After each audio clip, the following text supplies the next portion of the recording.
అతి త్వరలో రానయున్న ప్రభువైన యేసుక్రీస్తు అతి పరిశుద్ధ నామమున జడ్జిఎం మీడియా ద్వారా ఉన్న శుభ సందేశం వింటున్న మీకందరికీ మరొకసారి కూడా హృదయపూర్వ వందనములు. ఈ మీడియా ద్వారా మీ యొద్దకి రావటానికి దేవుడు చూపిన తన కృపను బట్టి నేను దేవుని ఎంతగానో స్తుతిస్తున్నాను, దేవుని ఘనపరుస్తున్నాను. అనేక మంది సత్యం తెలియకుండా, సత్యమును గ్రహించకుండా అసత్యం వైపు వెళుతున్నటువంటి కాలంలో సత్యవాక్యం వినాలని, సత్యం గ్రహించాలని, సత్యం గ్రహించుట వలన స్వతంత్రం పొందాలని, పాపబంధకాలు లేకుండా పరిశుద్ధంగా జీవించాలి, నిత్య పరలోక రాజ్యం చేర్చబడాలి అనే ఆశతో ఈ వాక్యం కొరకు ఎదురు చూస్తున్న మిమ్మల్ని నేను హృదయపూర్తిగా అభినందిస్తున్నాను. ఈ వాక్యం ప్రార్థనతో వినండి. దేవుని పరిశుద్ధాత్ముడు మన హృదయంలో క్రియ చేయనుగాక. గడిచిన భాగములు విని మీరు అనుభవిస్తున్న ఆత్మ సంతోషమును బట్టి నేను దేవుని ఘనపరుస్తున్నాను, దేవుని స్తుతిస్తున్నాను. క్రైస్తవులు లేదా దేవుని పిల్లలు ప్రార్థనా జీవితం కలిగి ఉండాలి. ప్రార్థించుట అనేది ఈ కాలంలో చూస్తే అరుదైన కాలం అని చెప్పుకోవచ్చు. ప్రార్థన చేయించుకున్నట అదే ఎక్కువైంది. ప్రార్థన చేయటానికి సిద్ధంగా ఉన్నటువంటి వారు అనేకలు ఉన్నారు. ప్రార్థన గోపురములు అనేకం ఉన్నాయి. ప్రార్థన సెంటర్స్ ఉంది, prayer centre, prayer tower, prayer houses. ఇలా ప్రార్థన చేయటానికి రెడీగా ఉన్న వాళ్ళు అనేకలు ఉన్నారు. అక్కడికి వెళ్తున్న వారు అనేకలు, ప్రార్థన చేయించుకుంటున్న వారు అనేకలు. కానీ ప్రార్థన చేయించుకోవటం వల్ల ఆ చేయించుకుంటున్న వ్యక్తి జీవితంలో ఏదైనా మార్పు కలుగుతుందా? ప్రార్థన చేస్తే మార్పు కలుగుతుంది. ప్రార్థన చేయించుకుంటే జవాబు రావచ్చు, కానీ వ్యక్తిగతంగా ఆ వ్యక్తి జీవితంలో మార్పు కలగదు.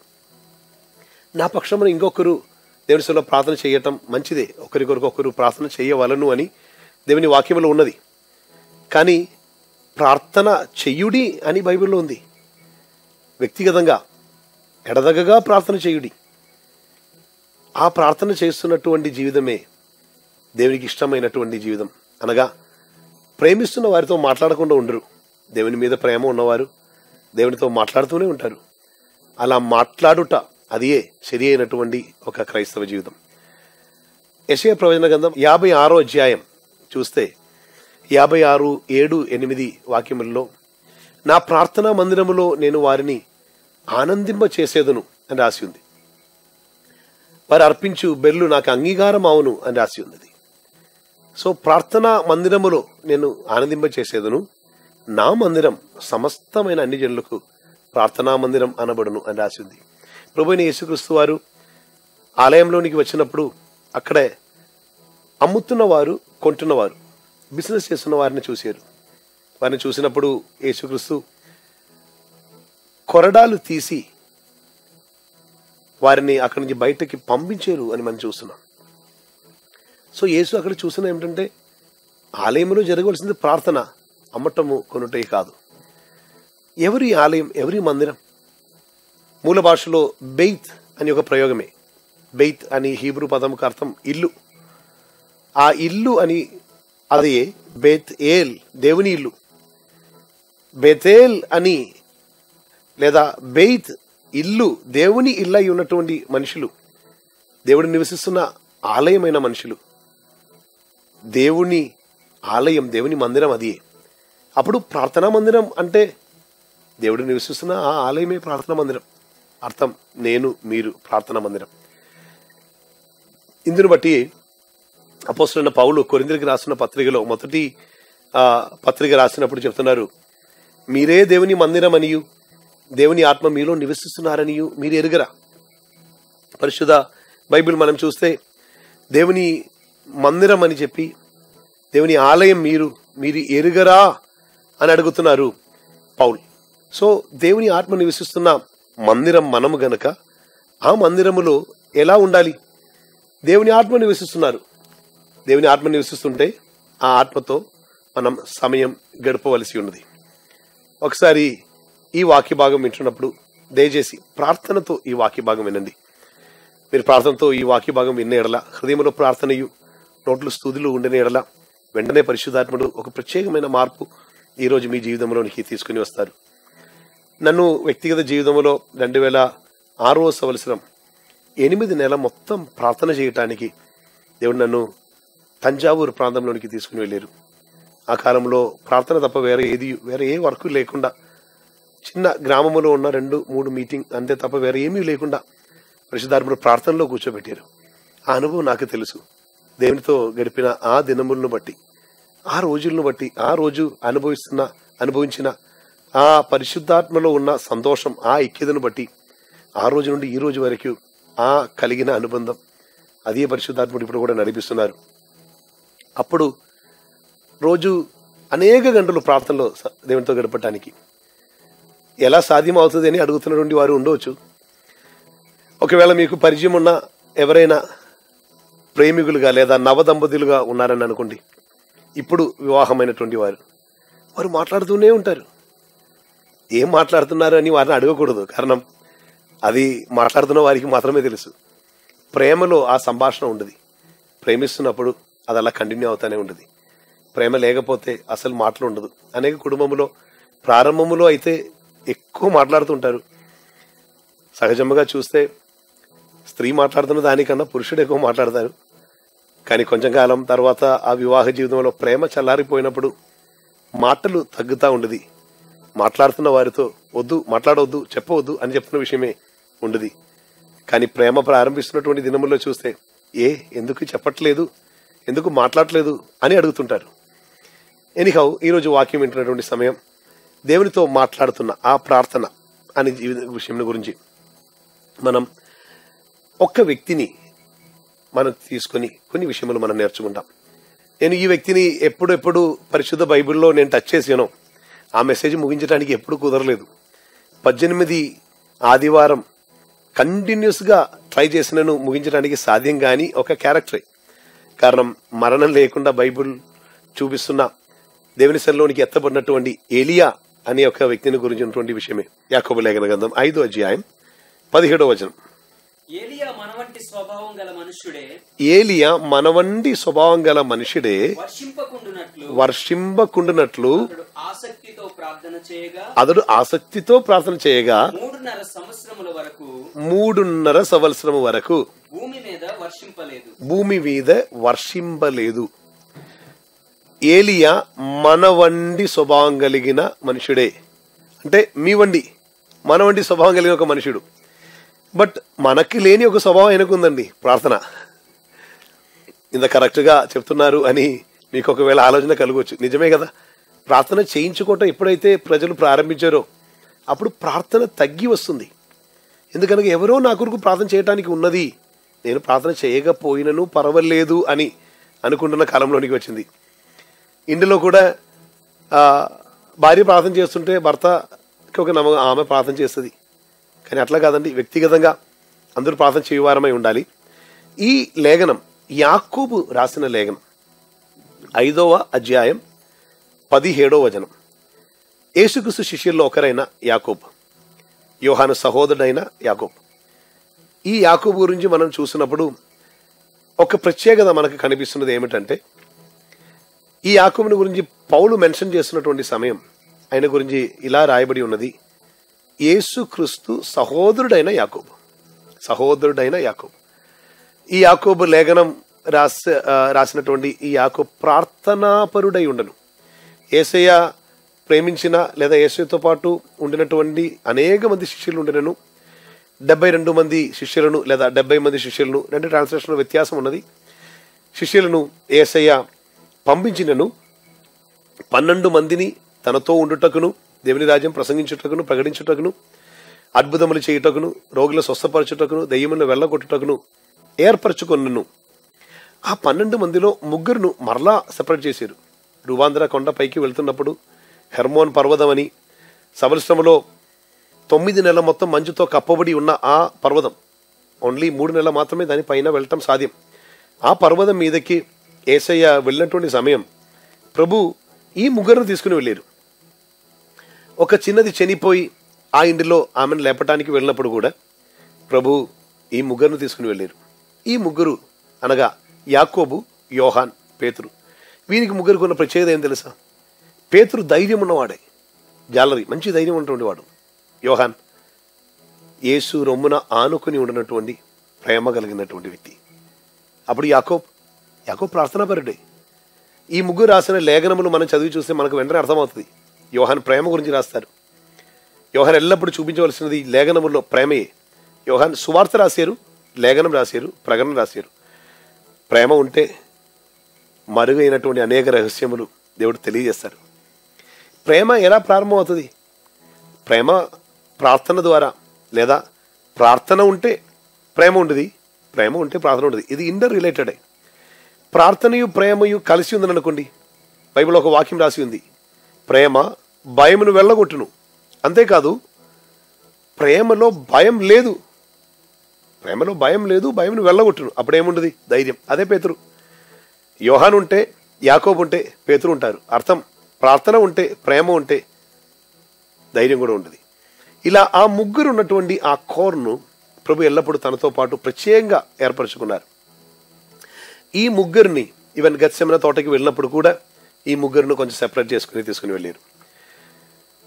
ఇక్కడ ఏలియాను గురించి, అనగా ప్రార్థించిన ఏలియాని గురించి ఆ యాకోబే మనకు పరిచయం చేస్తున్నారు.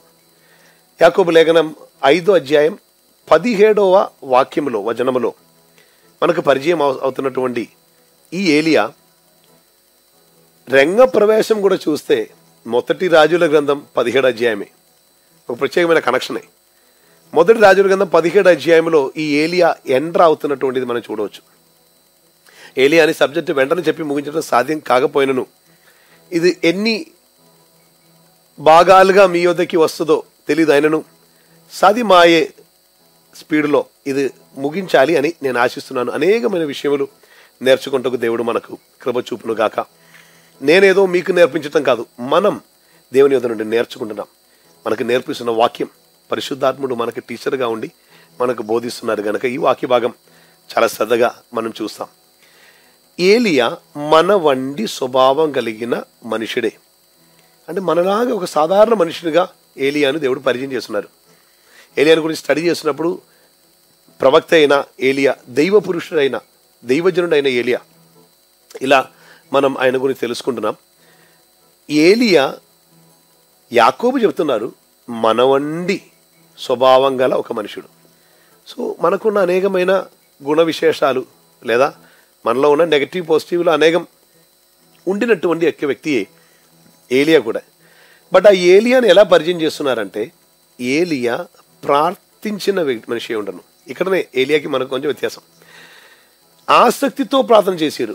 ఎందుకొరకు? వర్షింపకుండినట్లు ఆసక్తితో ప్రార్థన చేశారంట. మరలా అతడు ప్రార్థన చేయగా ఆకాశం వర్షించను, వర్షమిచ్చను, భూమి పంట ఇచ్చను. సో ఆ రిజల్ట్ 18వ వాక్యములో ఉంది. 18వ వాక్యములో ఉన్న రిజల్ట్ మొదటి రాజుల గ్రంథం 18 అధ్యాయంలో ఉంది.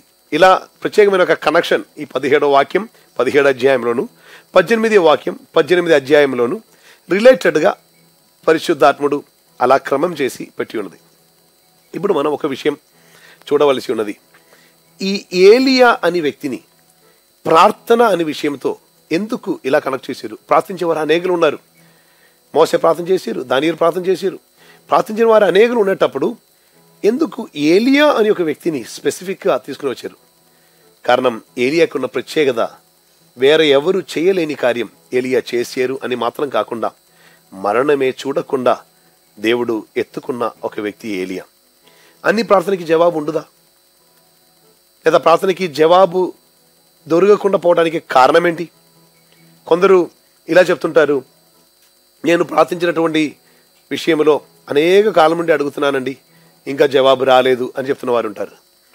కొందరు ఎలాగనంటే అడిగిన వెంటనే జవాబు ఇచ్చారు దేవుడు అని చెప్తున్న వారు ఉంటారు. కొందరైతే ప్రార్థన చేస్తూనే ఉన్నాను, 20 సంవత్సరమైంది, ఇంకా ఎప్పుడు జవాబు? ఒక సహోదరి చెప్పిన మాట నేను ఇలా విన్నాను, నేను ఏ రీతిలో ప్రార్థన చేస్తే దేవుడు నాకు జవాబు ఇస్తారు చెప్పండి, నేను ఆ రీతిలో ప్రార్థన చేస్తానన్నారు. కొందరు అడుగుతుంటారు, మోకరించి ప్రార్థన చేయాలి, అప్పుడు మాత్రమే దేవుడు వింటారు. నిజమేనండి. అలా అయితే మోకాలే లేని వ్యక్తి ఏం చేస్తారు? Position of prayer is not important, కానీ హృదయంలో ఉన్నటువంటి భావం ఎలా ఉన్నారు అది చాలా ఇంపార్టెంటే. అందుకే ఇక్కడ వాక్యం ఆసక్తితో ప్రార్థన చేయగా. ఆసక్తితో ప్రార్థన చేయగా, లేదా శక్తితో ప్రార్థన చేయ కాదు. పరిశుద్ధ బైబిల్ మనం చూస్తున్నప్పుడు అక్కడ ఇలాగనే మనకు ఒకటి కనిపిస్తున్నది. అపోస్తులు ప్రార్థన చేయడానికి వచ్చి చేరి ఉండగా వారు ప్రార్థన చేస్తున్నప్పుడు వారు కూర్చొని ఉన్నటువంటి స్థలమే కంపించను అని రాసి ఉంది. అంటే వారు కూర్చున్న స్థలం కదిలింది. ఈ దినముల్లో ప్రార్థిస్తున్న వారు కదులుతున్నారు, కానీ ప్రార్థనకి ఉన్న రిజల్ట్ ఏది రావట్లా, లేదా ప్రార్థించినందున వేరే ఏది కదలట్లేదు. ఆ కాలంలో ఈ కాలంకున్న ఇంత వ్యత్యాసం రావడానికి కారణం ఏంటి? అప్పుడు జరిగిన కార్యం ఇప్పుడు ఎందుకు జరగట్లేదు? దేవునికి ఏమైనా మార్పు కలిగిందా? నో. దేవునికి ఎంత మాత్రం మార్పు ఉండదు. There is no variableness nor shadow of change with the Lord. దేవునికి భేదములు కానీ వ్యత్యాసములు కానీ ఎన్నడూ ఉండదు. He is always the same. నిన్న నేడు యుగ యుగములకును ఒక్కటే రీతిగా ఉన్నారు యేసు. మిగిలినదన్నీ మారవచ్చు, వాక్యం మారదు, యేసు మారదు. ఇప్పుడు ఏలియా అనే వ్యక్తిని మనం తెలుసుకోవడానికి మొదటి రాజుల గ్రంథం మనం చూడవలసి ఉన్నది. అక్కడ మొదటి వాక్యంలోనే మనం ఇలా చూస్తున్నాం. ఒకసారి ఆ వాక్య భాగం వినండి. మొదటి రాజుల గ్రంథం 17వ అధ్యాయం 1వ వచనం. అంతటా గిలాదు కాపురస్తును తిష్బీయుడైన ఏలియా ఆహాబునొద్దకు వచ్చి, ఎవని సన్నిధిని నేను నిలబడి ఉన్నానో ఇశ్రాయేలు దేవుడైన ఆ యెహోవా జీవము తోడు నా మాట ప్రకారము గాక ఈ సంవత్సరములో మంచైనను వర్షమైనను పడదని ప్రకటించాను. చెప్తున్న మాట ఒక సాధారణ మనిషి యొక్క ఎంట్రన్స్. కానీ ఆ సాధారణ మనిషి ఆహాబ్ అని రాజు దగ్గరికి వస్తున్నారు. రాజు దగ్గర ఈజీగా రావడం కుదరదు. ఒక ఎమ్మెల్యేని చూడటానికి వెళ్ళేటప్పుడు కూడా చూడాలంటే ఏ హర్డిల్స్ దాటాలని మనకు తెలుసు. ఎంతమంది వ్యక్తులను మాట్లాడిన తర్వాతనే ఎమ్మెల్యేతో మాట్లాడడం సాధ్యం. అలాగనైతే ఎంపీతో మాట్లాడాలంటే, మినిస్టర్తో అయితే, చీఫ్ మినిస్టర్తో అయితే, ప్రైమ్ మినిస్టర్తో అయితే. ఈయన ప్రైమ్ మినిస్టర్ కాదండి, ఈయన కింగ్, రాజు. కానీ ఆ రాజు దగ్గరికి ఏలియా చేరియరు. అది ఒక గొప్ప విషయం. ఏలియా స్ట్రైట్ అవే రాజు దగ్గరికి పోవటం సాధ్యం అవ్వాలంటే మహారాజువే ఆయన తీసుకుని వెళ్ళారు. దేవుని ఆలోచన స్వీకరించుకొని పోయి ఏ అధికారికైనాను బుద్ధి చెప్పాలని, తప్పుదిద్దాలని మన హృదయంలో ఆశ ఉంటే, కోరిక ఉంటే, చేరవలసిన చోటలో నిన్ను తీసుకుని వెళ్తారు దేవుడు. కానీ చెప్పవలసినది చెప్పటానికి ఉన్న ధైర్యము, తీర్మానము ఉండాలి. ఏలియా ఆహాబ్ అని రాజు దగ్గరికి, ఆ రాజభవనం లోపలికి వెళ్తున్నారు. ఈ వ్యక్తి యొక్క పేరుకి చాలా గొప్ప అర్థం ఉంది. 3 పదములు, ఏల్ ఈ యాహ్. ఏల్ ఈ యాహ్ ఇంగ్లీషులో ఎలైజా, మూల భాషలో ఏల్ ఈ యాహు అని రాసి ఉంది. ఏలియాహు. ఏల్ అనగా దేవుడు, యాహ్ అంటే యాహువే, యెహోవా. ఈ అంటే నాది, నా యొక్క అని అర్థం. ఈ పేరుకున్న అర్థమేం తెలుసా? నా దేవుడు యెహోవా.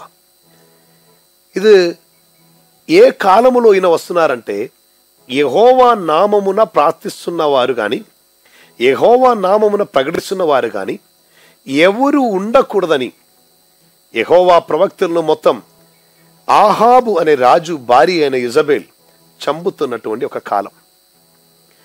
దేవునికి సాక్షిగా ఉన్నారని చెప్పటానికే ధైర్యం లేకుండా ప్రవక్తలందరూ దాక్కుని ఉన్న కాలం. ఒక రీతిలో ఆలోచిస్తే ఈ కాలంలో కూడా అనేక దేశములో క్రైస్తవులు అని చెప్పటానికి భయపడి జీవిస్తున్న అనేకలు ఉంటారు. అంతే మాత్రం కాదు, వ్యక్తిగత జీవితంలో ఆఫీసులో క్రైస్తవుడు అని చెప్పకుండా ఉద్యోగం సంపాదిస్తున్నవారు, క్రైస్తవుడు అని చెప్పకుండా కాస్ట్ మారకూడదు, గవర్నమెంట్ నుండి రిజర్వేషన్ రావాలి అని, సపోర్ట్ రావాలని ఎదురు చూస్తున్న వ్యక్తుల కాలం. ఏదో ఒక శత్రువు తీసుకుని వచ్చిన భయం నిన్ను వెంటాడుతున్నది. శత్రువు నిన్ను ఆపివేస్తున్నప్పుడు ఇటువంటి ఒక సిచ్యువేషన్లోనే ఏలియాను దేవుడు నిలబెట్టారండి. ఎవరు దేవుని గురించి చెప్పడానికి ధైర్యం లేకుండా ఉన్న ఆ కాలములో ఇదని పేరుకి అర్థం నా దేవుడు యెహోవా. ఈయన తల్లిదండ్రులు ఈయనకి పేరు పెట్టినప్పుడు వారు పరిశుద్ధాత్మ చేత నియంత్రింపబడి ఉండను అని నేను సంపూర్తిగా నమ్ముతున్నాను. కారణం, ఆ బిడ్డ ఒక ప్రత్యేకమైన పీరియడ్ కొరకు, ప్రత్యేకమైన ఒక కాలం కొరకు అదని దేవుడు ఏర్పాటు చేసినటువంటి బిడ్డ అని ఆ తల్లిదండ్రులు గుర్తెరిగి ఉండను గనుకనే ఆ తల్లిదండ్రులందరికీ ఏల్ ఇయా అని పేరు పెట్టారు. నా దేవుడు యెహోవా అని పేరు. అతని పేరు అడిగితేనే ఇదలకు అర్థం అవుతుంది. వేరే ఏది అడగనక్కర్లేదు. హీ సర్వ్స్ జెహోవా, జీవం గల దేవుని ఈయన ఆరాధిస్తున్నారు అన్న పేరుకి అర్థం నా దేవుడు యెహోవా. ఏలియా అని నా దేవుడు యెహోవా అని పేరున్న ఆ వ్యక్తియే స్ట్రైట్ అవే రాజభవనంలోనికి వెళ్తున్నారు. ఆ రాజభవనంలో చంపటానికి రెడీగా ఉన్న ఇజబెల్ ఉంది. ఇజబెల్ ఒక మాట చెప్తే చేరిన ఏలియాకి తిరిగి వచ్చినప్పుడు తల ఉండదు. అలా ఏలియాని చంపటానికి సైనికులు వేచి ఉన్నారు. కానీ ఏలియాకి ఇదేది విషయం కాదు. తప్పు జరుగుతున్న చోటులో పోయి తప్పు జరుగుతున్నది అని చెప్పటానికి ఈయన చూపించిన ధైర్యం వేరు. కారణం ఏం తెలుసా? ఇశ్రాయేలు మొత్తం పాపం చేసి దేవుని పిల్లలుగా ఉన్నామని వారు చెప్పటానికి ధైర్యం లేకుండా విగ్రహారాధన చేస్తూ పాప జీవితంలో జీవిస్తూ లోకపరమైనటువంటి రీతిలో మారిపోయి దైవ చిత్తమును నెరవేర్చకుండా వారు ఉన్నటువంటి ఒక కాలంలోనే ఈ ఏలియా అనే దేవుడు అక్కడికి పంపుతున్నారు. ఏలియా రాజభవనం లోపలికి వెళ్ళారు. అధికారి అయి ఉన్న రాజు అయిన ఆహాబును చూసి ఏలియా చెప్తున్న మాటే, ఎవని సన్నిధిలో నేను నిలబడి ఉన్నాను. ఏలియాకున్న ధైర్యం ఏం తెలుసా? ఏలియాకి తెలుసు, మోసేను ఐగుప్తులోనికి పంపించినప్పుడే దేవుడు మొదటిసారిగా యెహోవా అన్నారు. అంటే నీవు ఎక్కడ ఉంటారో అక్కడ నేను ఉంటాను. యాహోవే, నీ ఉన్న చోట్ల నేను నీకు తోడుగా ఉంటాను. I am that I am. నేను ఉన్నవాడు అనువాడను. అదే దేవుడు నేను రాజభవనంలో ఉండినను, నా ఇంటిలో ఉండినను, ఇక వేరొక ఊరికి వెళ్ళినను, ఈయన నాకు తోడుగానే ఉంటారు. నన్ను ఒంటరిగా విడిచిపెట్టువాడు కాదు నా దేవుడు అని గొప్ప ధైర్యం ఉండను ఏలియాకి. అందుకే ఏలియా అక్కడ వచ్చి నిలబడుతున్నప్పుడు ఏలియా చెప్తున్న మాట ఇదియే, ఎవని సన్నిధిలో నేను నిలబడి ఉన్నానో ఆ యెహోవా, అంటే నేను ఉన్న స్థలములో నాకు తోడుగా ఆ యెహోవా ఉంటారు. అవునండి, మనకు ఎల్లప్పుడూ తోడుగా యెహోవా ఉంటారు. నేను ఒకసారి ఒక పాట రాసినప్పుడు తోడున్నాడు యేసు తోడున్నాడు, ఒక రాత్రి వేళ దేవుడు నాకు ఇచ్చిన పాటే. సియోన్ జయసురాల 6వ వోల్యూమ్లో మీకు ఆ పాట దొరుకుతుంది. ఆ పాటలో యెహోవా దేవుడు తోడున్నాడు, వ్యాధి బాధలో నాతో ఉంటాడు అనే లైన్ రాయడానికి దేవుడు కృప చూపించారు. అంతకుముందు యెహోవా అని కాదు, వేరే ఒక వేడ నేను అక్కడ పెట్టాను. కానీ తర్వాత పరిశుద్ధాత్ముడే ప్రేరేపణ ఇచ్చారు, యెహోవా దేవుడు. కారణం, ఏ స్థితి అయినా, ఏ స్థలమైనా, ఏ సందర్భమైనా తోడుగా ఉంటారు అని ఉంటే ఒక్కరు మాత్రమే, దేవుడు మాత్రం. తల్లి అయినా, తండ్రి అయినా, సహోదరి అయినా, సహోదరుడైనా, బంధువులైనా, స్నేహితులైనా, సొంత జీవిత భాగస్వామి అయినను విడిచి వెళ్ళిపోవచ్చు, కానీ దేవుడు మాత్రం విడిచి వెళ్ళిపోరు అని ఎల్లప్పుడూ తోడుగానే ఉంటారు. తోడుగా నిలబడుతున్న యెహోవే, యెహోవా, యేసు. దేవుడు తోడుగా ఉన్నారని ధైర్యంతో ఆహాబ్ దగ్గర పోయి నిలబడితే నన్ను శిరచ్ఛేదం చేయటానికి ఆహాబుకు కుదరదు. కారణం, నన్ను కాపాడుతున్న దేవుడు నాకు తోడుగా ఉన్నారు అని ధైర్యం ఏలియాకి ఉండను. కారణం ఏం తెలుసా? ప్రార్థిస్తున్న ఏలియా. ప్రార్థిస్తున్న వానికి ధైర్యం ఉండదు, ప్రార్థిస్తున్న వానికి ప్రేమ ఉండదు. యాకోబు, యోహాన్, పేతురు ముగ్గురు కలిసి ఉంటారు. కారణం ఇదే, ఈ కనెక్షన్ ఇది. ప్రార్థన, ప్రేమ, ధైర్యం. ఏలియాకి ధైర్యం ఉండను, ధైర్యముగా చెప్పారు. రాజు దగ్గర పోయి చెప్తున్న మాట, ఆ యెహోవా జీవము తోడు, ఈ సంవత్సరంలో నా మాట చెప్పునే కాక వర్షమైనను మంజైనను పడదు. అర్థం, నా మాటలో శక్తి ఉందని నాకు తెలుసు, నేను పలుకుతో నెరవేరుతో నాకు తెలుసు. ఎలా? నేను ప్రార్థిస్తున్న వాడను. ప్రార్థిస్తున్న నేను పలకితే అది నెరవేరుతుంది. మీరు ప్రార్థిస్తున్న వ్యక్తి అయితే ఖచ్చితంగా, నిశ్చయముగా మీరు చెప్పగలుగుతారు, ప్రార్థనకి జవాబు ఉంది. ప్రార్థిస్తున్న వ్యక్తికి జవాబు ఉండదు. ప్రార్థన శక్తి ఇస్తున్నది. ప్రార్థిస్తున్న వ్యక్తి నోటిని చూసిన మాట నిరర్థకం కానేరదు, అది నెరవేరుతుంది. ప్రార్థిస్తున్న వ్యక్తి మారండి, నీ పలుకుతున్న ప్రకారం ఇండిలో ఉన్న కార్యములు నెరవేరుతుంది.